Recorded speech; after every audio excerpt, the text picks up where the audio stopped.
Hello and welcome to episode 384 of AvTalk. I am Ian Petchnick, here as always with Jason Rabinowitz. We're back. Ian, I already forgot baby. what you were doing last week that blocked us from having a podcast episode, but it doesn't matter because we're back now. They let me outside. They're not supposed to do that. I thought we talked about that.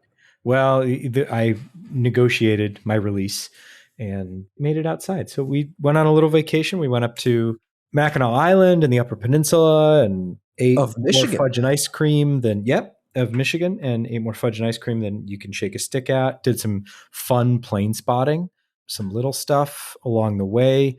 Forgot that Delta, or I should say Delta Connection, flies to the small airport in Northwest Michigan that I completely forgot about till we got buzzed by a CRJ. They still do some ex-Northwest era triangle routes up there, I think, even. It was something. I said, where are we and what plane is flying over me? So that was fun. But now we're back.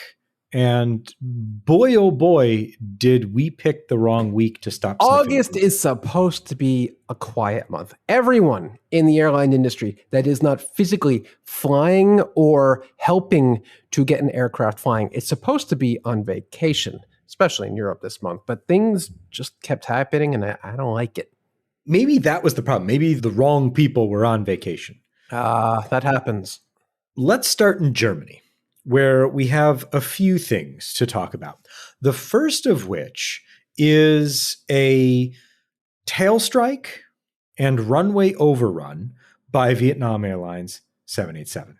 Oh, yeah. I'm sure you've all seen the video by now. It is not pretty and is a massive head scratcher. What the hell was going on there? Yeah. There are a few things we know. Very little else. We know that there are tire marks on the runway consistent with this 787. We know that the aircraft suffered a tail strike on departure. We know that after landing, the main landing gear looked like it had been put through a shredder.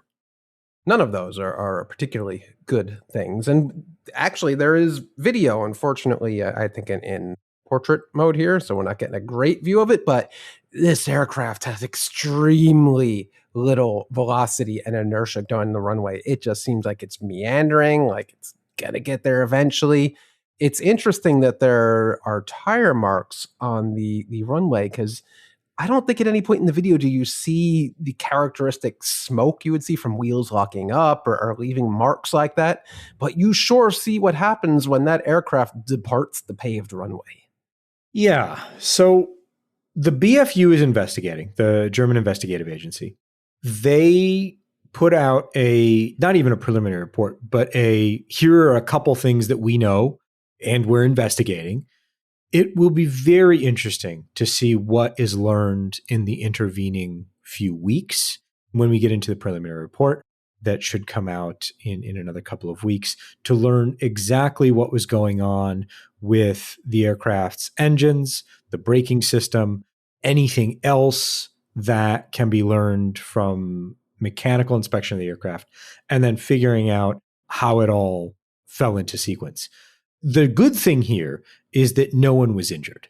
The aircraft suffered quite a bit of damage, but no one on board the aircraft was injured. So that's the major takeaway here. Yeah, the aircraft is quite damaged, will not be going anywhere for probably a considerable amount of time. But anyone you see at this point who claims to know what happened and says they know what happened, up to and including the comments on our very own blog post on the Flight Radar 24 site, you could just discard those because nobody knows what happened. All we know is what we saw and the evident damage on the aircraft. We don't know what caused it. We don't know the weight and balance or the thrust settings or anything along that line. But the Germans are the kind of people who are not going to leave any stone unturned here. They're going to figure out everything that led up to this incident. I don't know what you want to call it, but man, I'm glad there's video of it because I probably wouldn't have believed it if there wasn't video. Yeah. Yeah. I think you hit it on the head, Jason. If we hadn't seen it, I don't think we would have been able to conceptualize what happened. Because it's just with this so particular slow. It's moving so slowly. And I don't think it's an artifact of like lens compression or anything, because it's definitely taken from just a handheld smartphone. So the aircraft just seems to be moving so slowly, and there could be a million reasons why, and a million reasons why they didn't reject takeoff, and a million reasons why they didn't know they were going that. So who knows? But the Germans are going to figure that out. I guarantee it. And we'll get a good report out of it. What else happened in Munich? Well, not following it, 2 days later, a Lufthansa A380 arriving from San Francisco touched down short of the threshold of runway 26 left at Munich. In poor weather, the aircraft touched down ahead of the runway threshold, smashed a set of approach lights, and made its way to the gate rather uneventfully after that. One of the interesting things to note here is that because, or well, I don't know for certain, I will say that the Vietnam Airlines 787 overran the runway while departing runway 26 left. Then, while that was going on, the ILS was also out of service. So we don't know if that played any role at this point. The ILS was out of service at various points throughout the summer, but I don't know if the fact that the aircraft overran the runway played any role in anything else happening with the runway.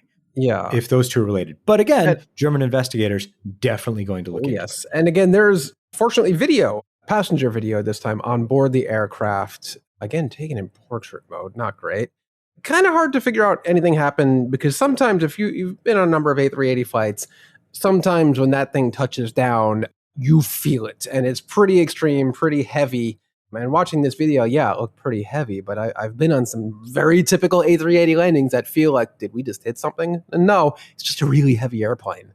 But in this case, yeah, it's very clear that the weather was real poor, visibility was real low.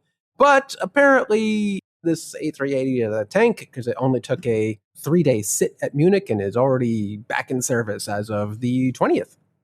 This is one of the rare A380s equipped with the cow catcher on the front, like an old-time steam engine. Yeah, I figured as much. It's an aftermarket package left over from the A380 Plus program that never happened. Oh, man. But There's it's back in service. To something that never was. That never happened, but it's back in service. It is currently Denver. That's fun. But yeah, that's good to see. One of Lufthansa's very precious A380s is not permanently or long-term sidelined. So that's some good news. That Vietnam 787, though, it's not coming back anytime soon. That's going to be one for Boeing's AOG team. Yes. They will have their work cut out for them there. Though Vietnam Airlines is the airline that put Airbus's AOG team to the test. Those many years ago, when they had an aircraft that suffered a hard landing where the nose landing gear went up through the floor. Do you remember that, Jason? I do. There have been a number of 787 incidents where the Boeing AOG team had to get involved. Notably, I think it was the Ethiopian 789 at Heathrow, where the emergency locator transmitter beacon thingy burst into flames and charred a nice hole through the aircraft. So yeah, Boeing's got some pretty good experience here going to places to patch up their carbon fiber baby. We'll see how long it hangs out on the ground there. Let's go over to Frankfurt, where this is a not unthinkable story, but incredibly surprising. A Frankfurt Airport staff member has died of malaria, and 5 other employees at the airport have also contracted malaria from what is believed to have been a hitchhiking mosquito that came from somewhere where malaria is endemic in July.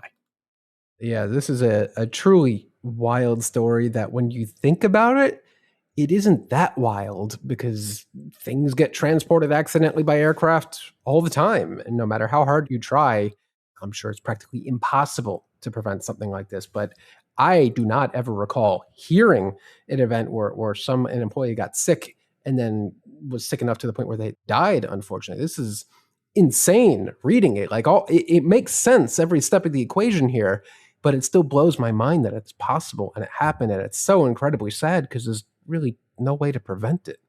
Right. I mean, the airport, for its part, has now stepped up its mosquito prevention and, I guess, trapping. They've set up traps to capture any mosquitoes so that they can be taken to a lab for examination.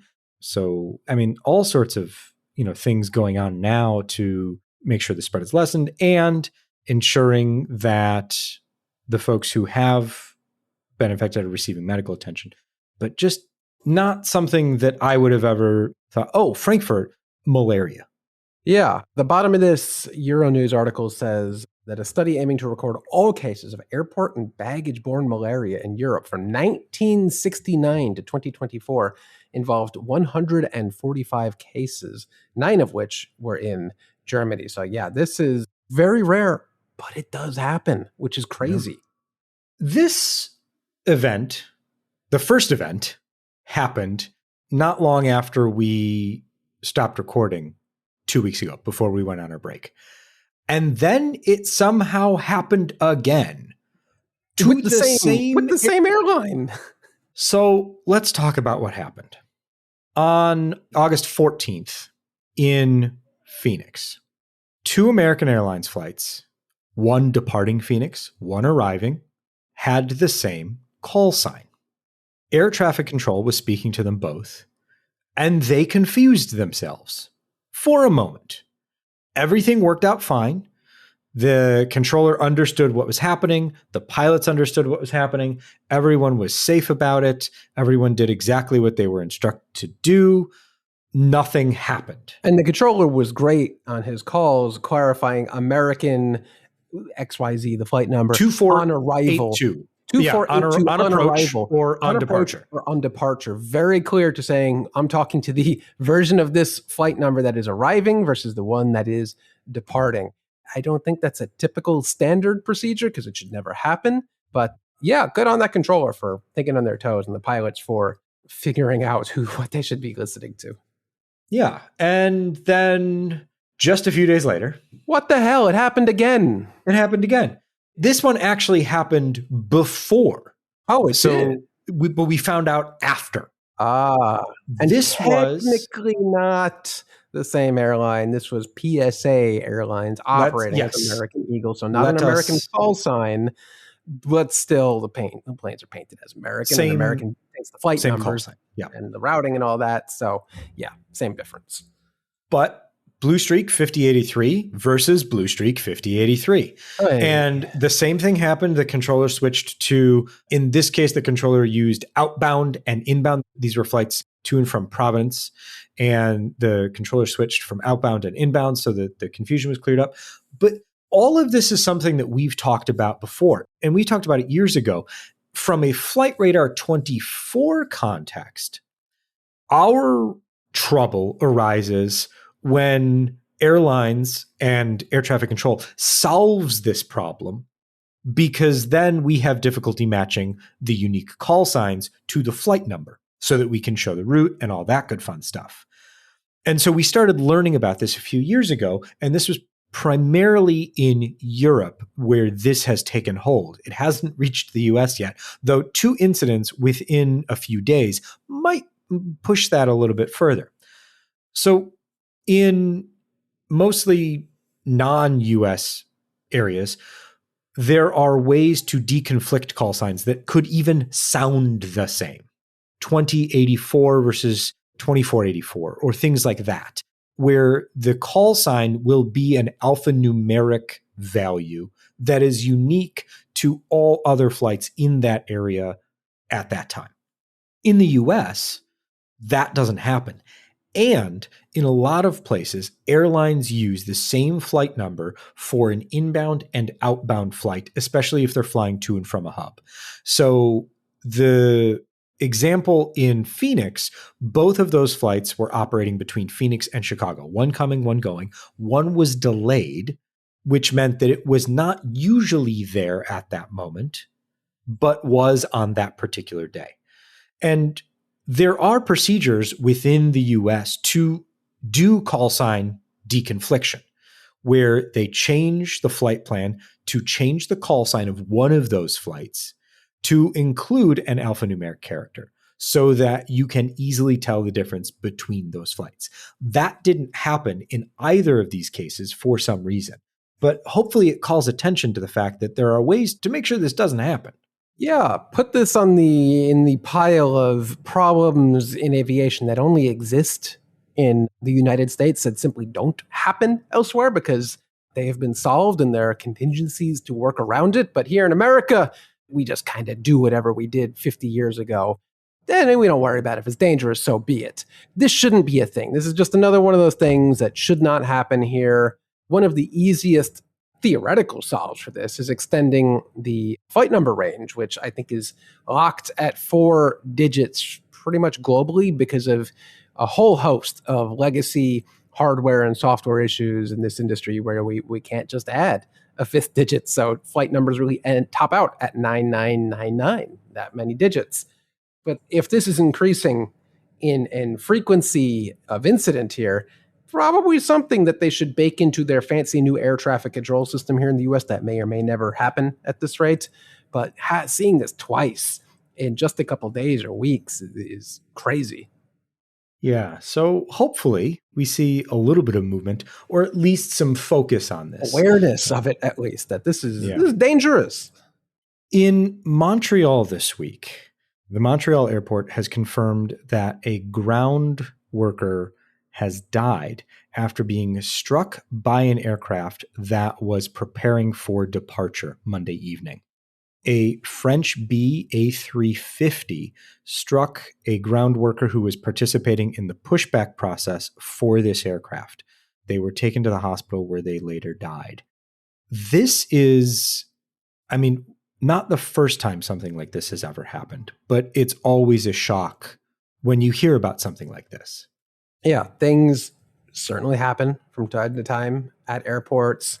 Just a momentary lapse in attention has seen people sucked into engines of idling aircraft and getting run over by all sorts of things. Working on the ramp is a very dangerous job, and don't let anyone ever tell you otherwise. It is a very dangerous place. It's loud, it's hot, it's cold, it's noisy, it's windy. It's very difficult working around these massive machines when you copy paste them by dozens at the time. So just really, really incredibly sad up there in Montreal, and for the French B family, you hate to see it. Yeah. Hopefully we'll get a bit more information about the circumstances here and see if there's anything that can be done to prevent something like this from happening in the future, or if it was just one of those, freak accidents. Yeah. In India, there is currently an investigation looking into what happened aboard an Air India A320neo aircraft, registration VT-EXO.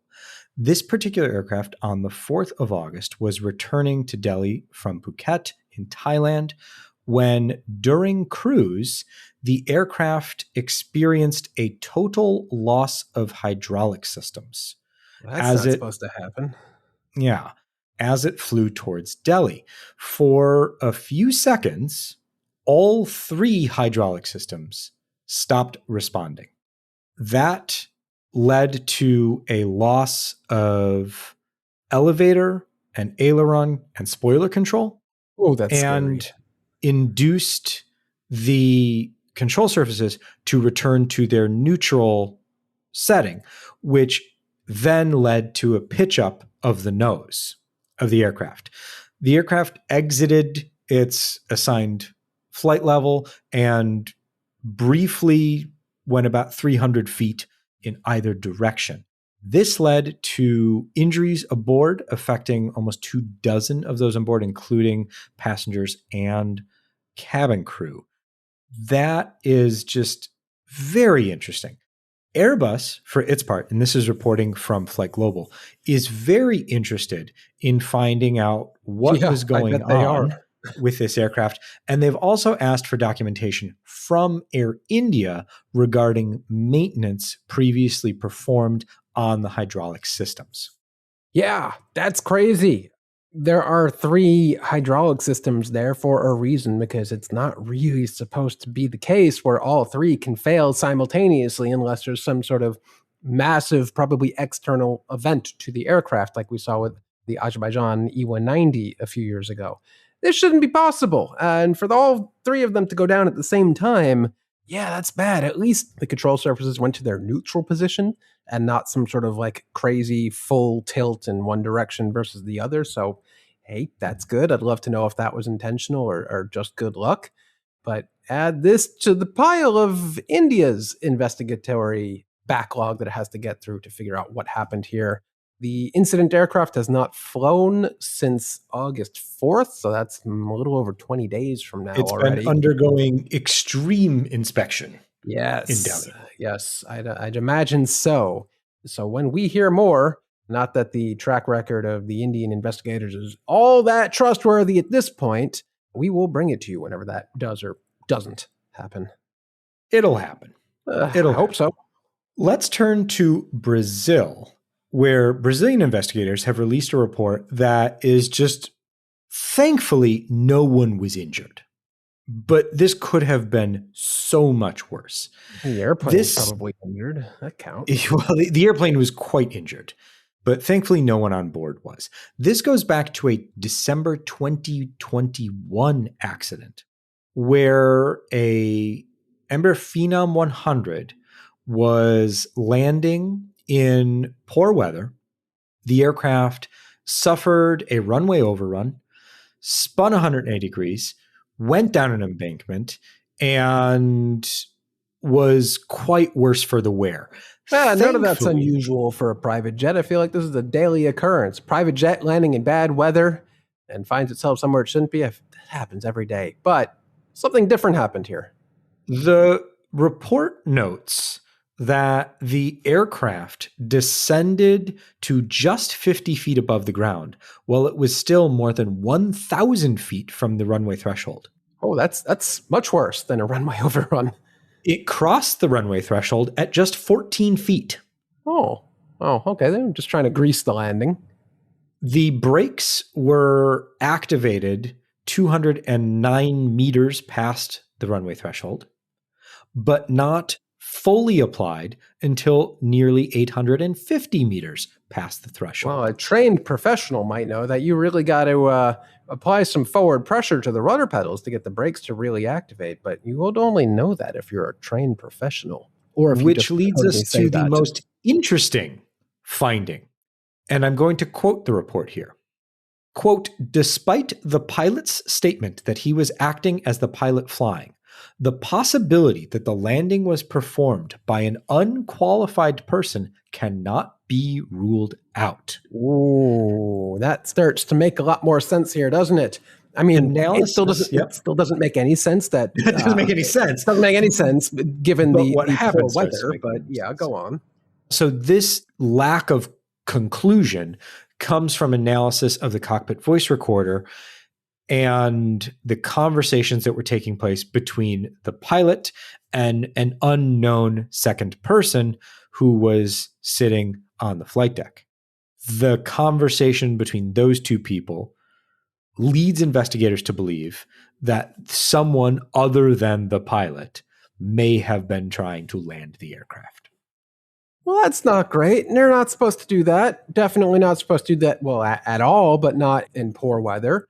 This is something, admittedly, even I have had issues with flying simulators, that it's a very unnatural movement to apply braking force, because you have to, your feet are already on the rudder pedals and you have to push them forward. You basically pivot them with the, I guess, front part of your foot. It's a very odd movement if you've never done that before.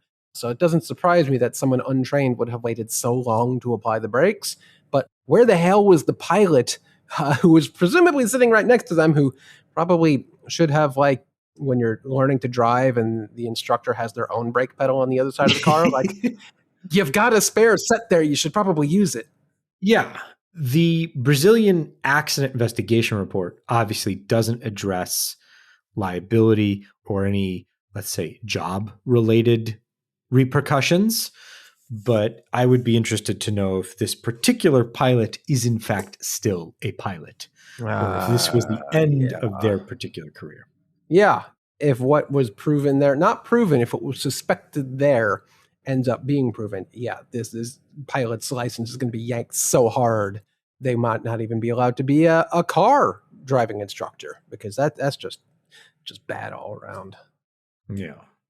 Let's hop all the way to Australia, where a new report is shedding light on perhaps an actual increase in runway incursions and what this particular report is terming near misses. Jason, Yes. having looked at the report, we've talked about this in the context of the US, where the numbers that we've seen over the past year, although the numbers for the past year aren't out yet, so I might have to revisit this segment in a year or in a few months. But the numbers that we've seen in the US shows that it's not necessarily an increase out of line of an increase in the number of flights. The report regarding Australia seems to be saying that the number of incidents cannot necessarily be explained away as a per flight incident rise. Well, their chart certainly shows the numbers moving to the right and up. Not sure what happened to their data in 2018, where there were a lot of runway incursions in 2018, and it's a lot lower, 79 in 2018 versus 47 in 2025. So that's a dramatic difference. Like, what happened in 2018 and 2019? But yeah, as this goes for anywhere in the world, the more airspace is congested, the more flights there are, the more likely it is going to be that aircraft conflict and get in the way of each other. And I would think that the more congested the airspace, not just the frequency, but the rate of these incidents just goes up. There's that many more aircraft out there to get in the way of each other.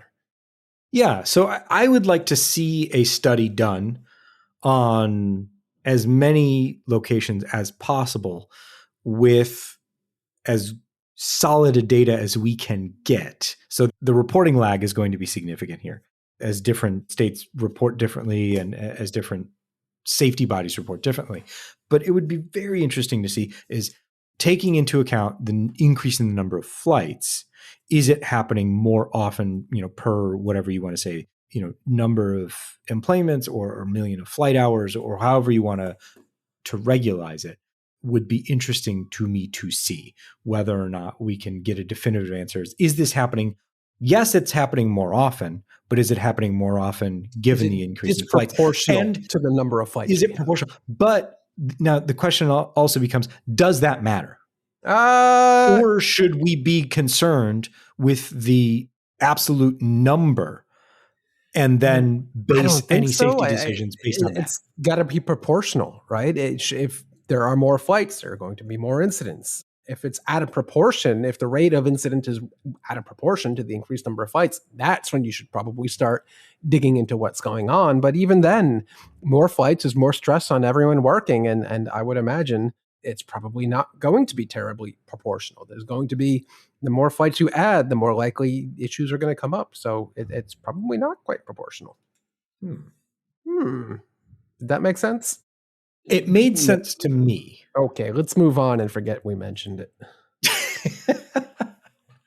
Let's move on to something that's even sillier. I'm all for common sense regulation, and I can't for the life of me figure out what sense this one makes. We must be pivoting back to the FAA.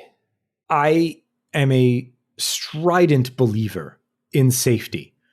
I question a lot of the things that are allowed to happen on aircraft. What I don't question is the ability of an airline to hand out a 1/2 of 1 ounce plastic cup with some water in it and let me hold on to it while we taxi to the runway. I mean, that water could be champagne, it could be beer, it could be coffee, it could be anything you can put in a cup, but it's still just a liquid at the end of the day. So what we saw here, I'm getting this from the blog 1 Mile at a Time, who found a Delta memo, who quoted some other blog, it got around. Basically, Delta put out a memo saying, for now on, due to an FAA rule change, rule enforcement of a rule that has existed for apparently forever. You can no longer taxi the aircraft with serviceware being deployed. So paper cups, plastic cups that you would often see used as pre-departure beverages. So think you're in first class, business class, premium economy, whatever. It's customary on most airlines that the flight attendants will come around, greet you, and offer you a welcome drink, be it whatever there is on board, or sometimes it's literally the only perk of business class on very short routes. But something has changed that the FAA and they are now enforcing and put in an enforcement date on the rule that says all paper and plastic cups distributed by the airline must be collected before that aircraft pushes back. And I, for the life of me, cannot understand this because the time between the aircraft pushing back and the time it actually gets to the runway and takes off here in New York could be hours on end.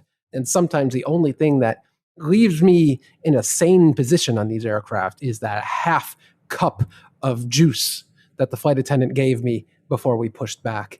But what makes this extra spicy stupid is that this only applies to paper and plastic cups distributed by the airline. So if you come on board with your piping hot Trenta coffee from Starbucks that you bought in the terminal, yeah, that's cool. Don't worry about that.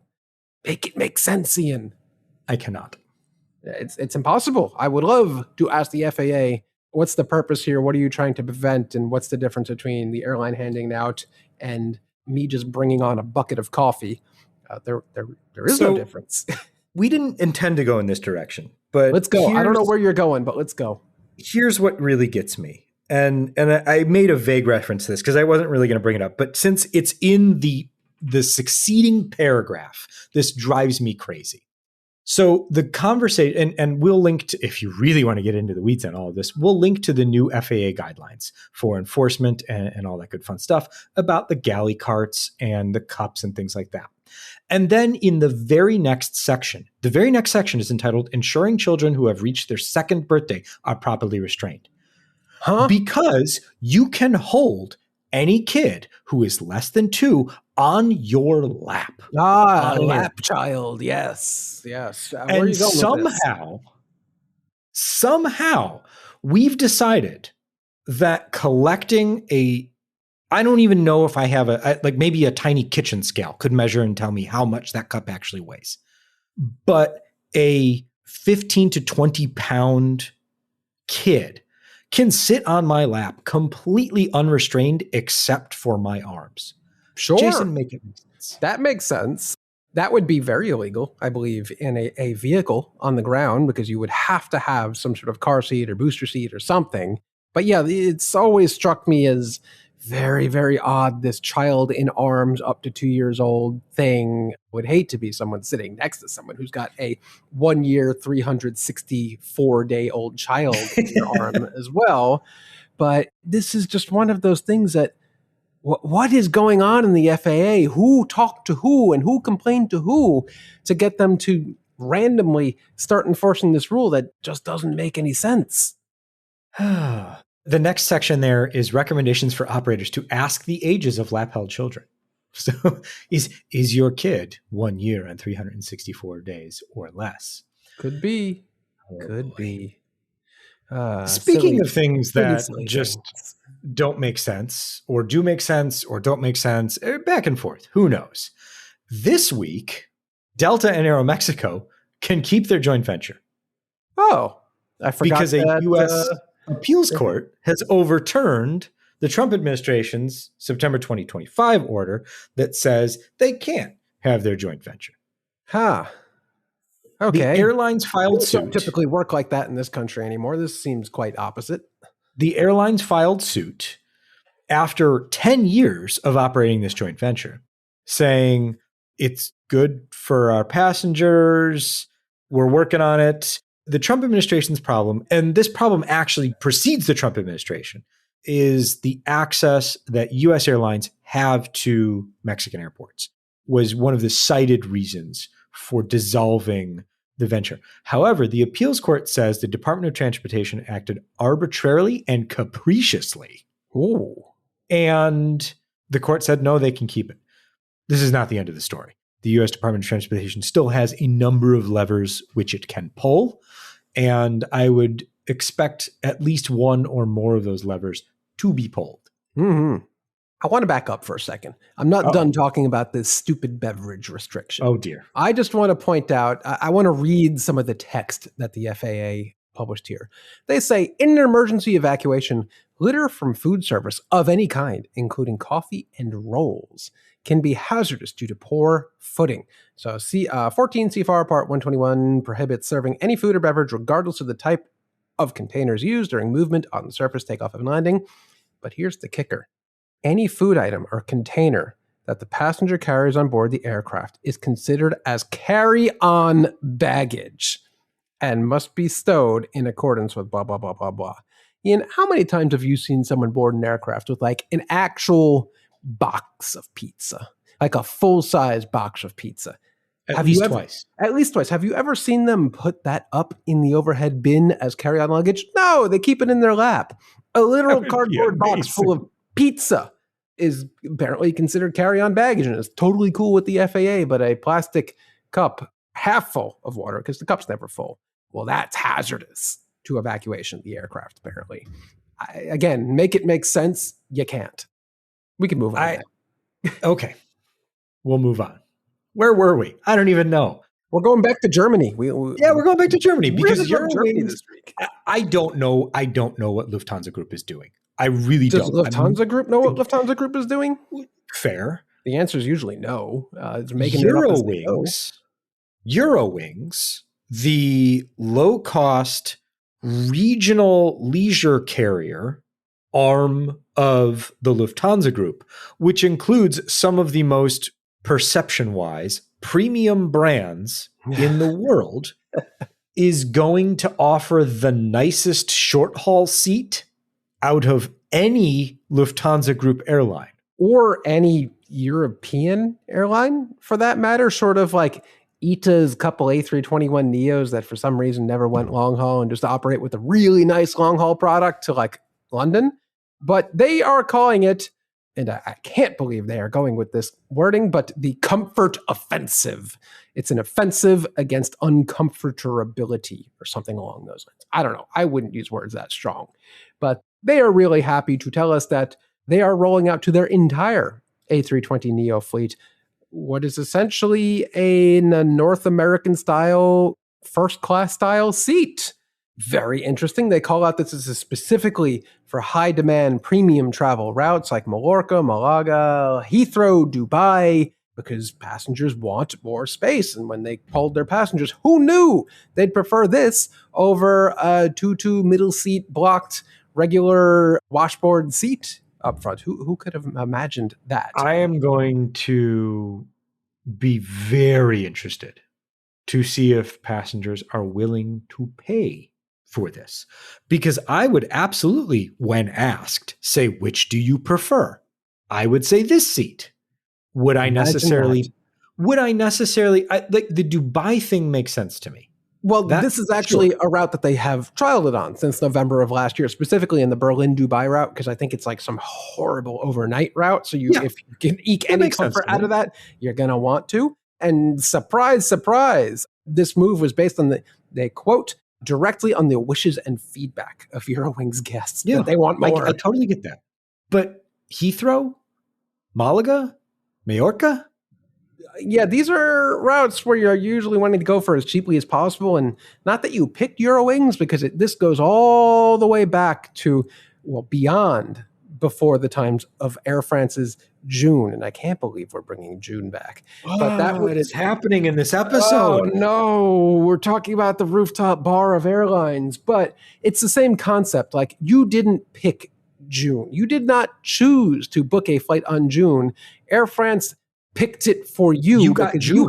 You got June because you happened to be choosing a route that June had been assigned by parent company Air France. It's the same case more often than not with Eurowings. I'm sure there are a few routes that Eurowings operates as a dedicated thing where the rest of the Lufthansa group might not, but I don't think these are those routes. A lot of Eurowings routes are just completely side by side with Lufthansa or Lufthansa City Airlines or whatever other one of these Lufthansa different versions of the airlines. But this is It's going to go one of two ways. Either Europeans are finally going to realize that there can be something better, that first class or business class on a 2-3 hour flight can be better, there can be real seats, or they're going to do it for a few years and realize, no one's going to pay extra for this, and they're going to remove it. And it's not going to be the first time an airline has done this.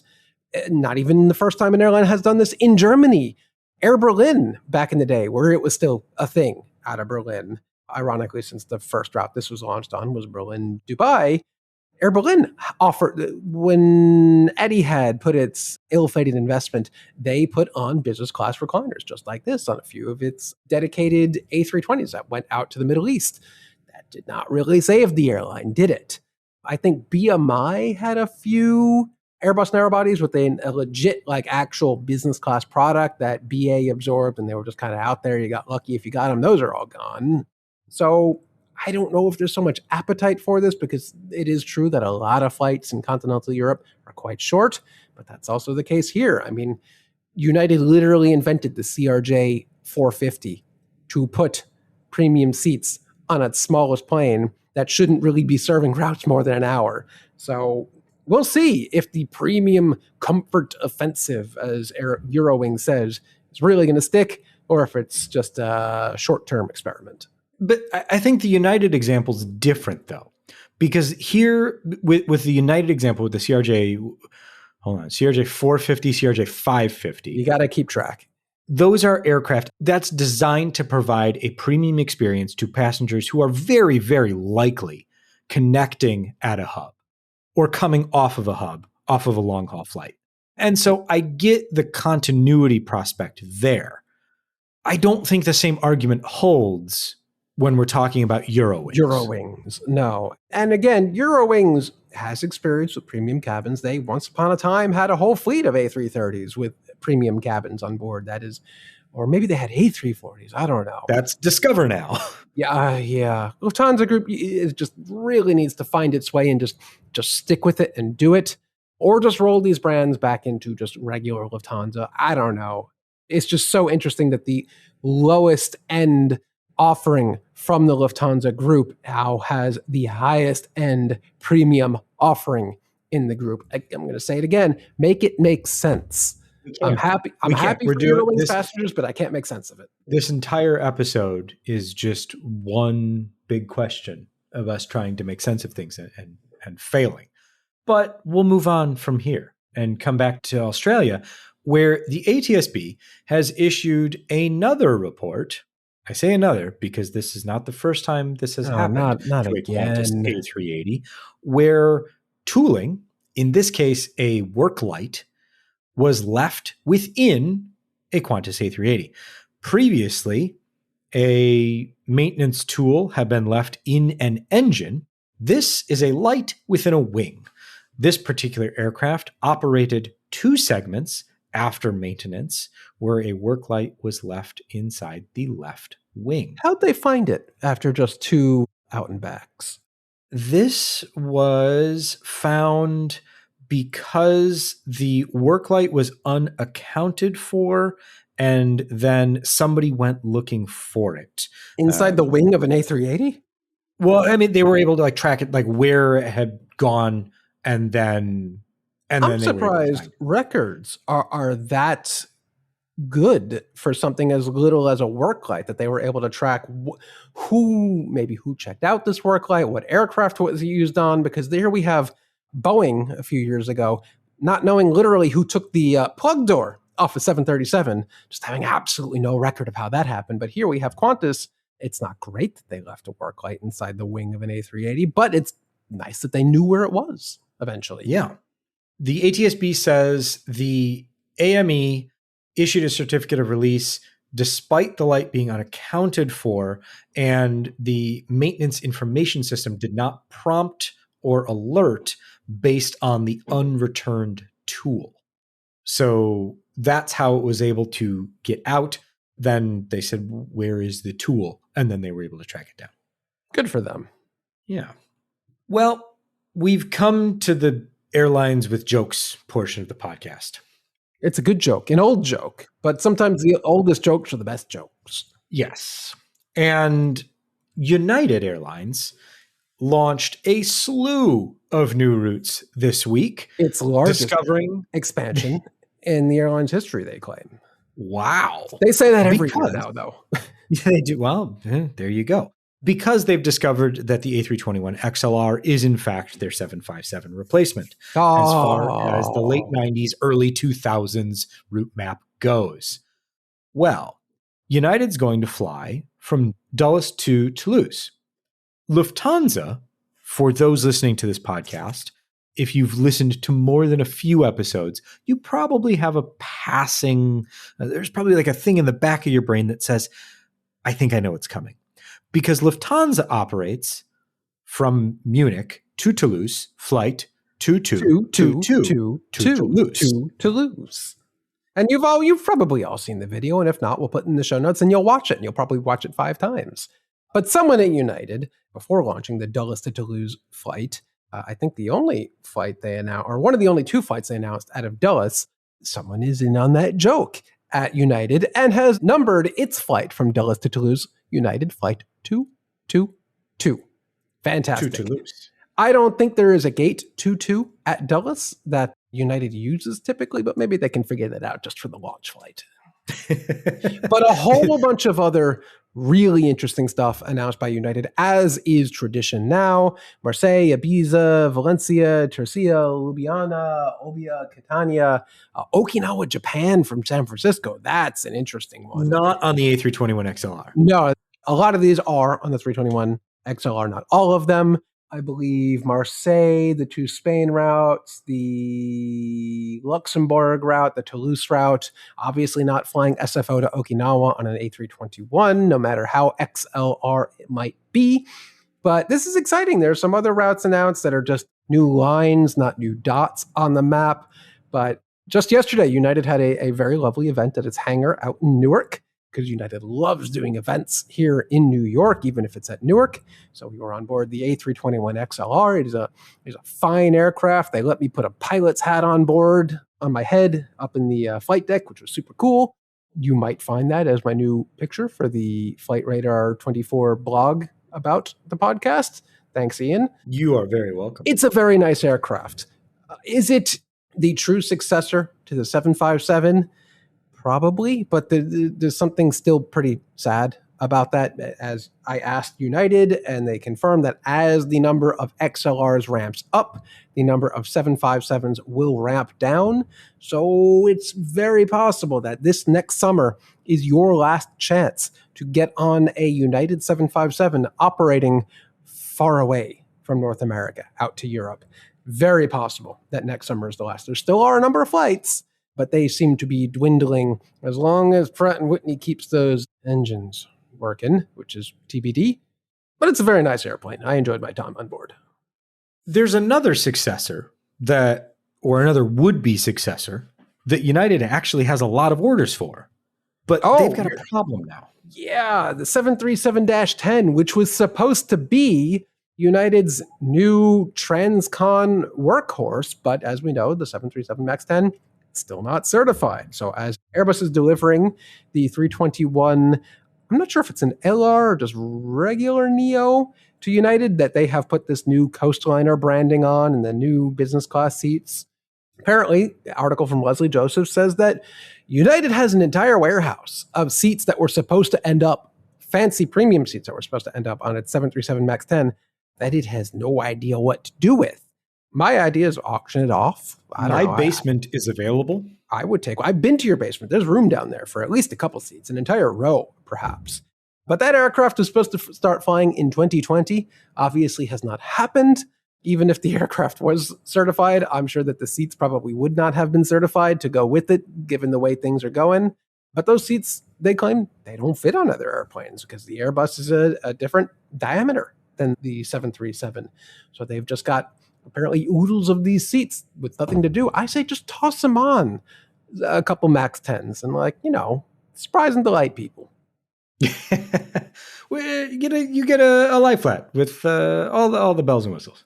Yeah. Speaking of surprising and delighting people, American Airlines, it had made a decision years ago after the U.S. Airways merger, didn't want to be a premium airline. It wanted to be the airline you choose to fly to Tulsa or to whatever southwestern city. El Paso was the... That's the one I'm looking for. El Paso. If you wanted to fly El Paso, damn it, you were going to fly American Airlines no matter how garbage the product was. Turns out people don't like that. People like premium things, especially here in North America right now. So after years and years of literally just completing the retrofit process to take screens off their aircraft, they're going to put them back on and expand that to their entire narrow body fleet, starting in 2028 with a retrofit program running through the 2030s. So whoops, but also better late than never, I guess. I'll take the pendulum swinging back the other way for 1,000, Alex. Yeah, United. What was clear when we were with them yesterday that in the same hangar, they announced their United Next program years and years ago, which is now running several years late at this point. That is late because, well, post-pandemic supply chain issues led to many, many things going wrong. And now we're at the point where maybe it's going to be a lot harder to source those screens with the RAM apocalypse and SSD shortages and all sorts of component things that go into AI data centers. So who knows how long this actually takes. But finally, at American, they've made the decision that maybe just having a lot of flights to El Paso isn't really the greatest strategy. But it's the strategy we've got, Jason, and we can get you to El Paso. I don't want to go to El Paso. Other places like El Paso. Okay. All right. I'm sure El Paso's great. I mean, El Paso is great, but I would like to go other places. Please. Yeah. Also. And like have a nice time doing it. Yeah. Some sort of comfort offensive, perhaps. Ooh, I like it. Or at least we'll stick with comfort offensive. Yeah, sure. Thank you, Eurowings. They know what they're doing. Sure. We'll go with that. Well, how about we just end the episode here? Yeah, that's probably a good idea. Before we get into any more trouble with any other airlines. Oh, I should say that... We're not done. Great. We're not done. No, I should say, check the YouTube channel. If you've made it this far and you want to see more of... If you want to actually see Jason and I, you can head to our YouTube channel for our video on the Goodyear blimp that is out this week. And it features Gabe as usual on the channel, but also myself and Jason in various forms. My first appearance on the YouTube channel. That's true. And so you'll get to learn everything there is to know about the Goodyear blimp. If you listened to our previous conversation with Michael Doherty from Goodyear, then this is the video for you because you'll get to see everything and get even more in depth with the blimp and all of its operations. And we confirmed on the last podcast that you can continue to call it a blimp. Yeah. So for sure, check that out. And with that, this has been episode 384 of AvTalk. I am Ian Petchnick, here as always with Jason Rabinowitz. Thanks for listening.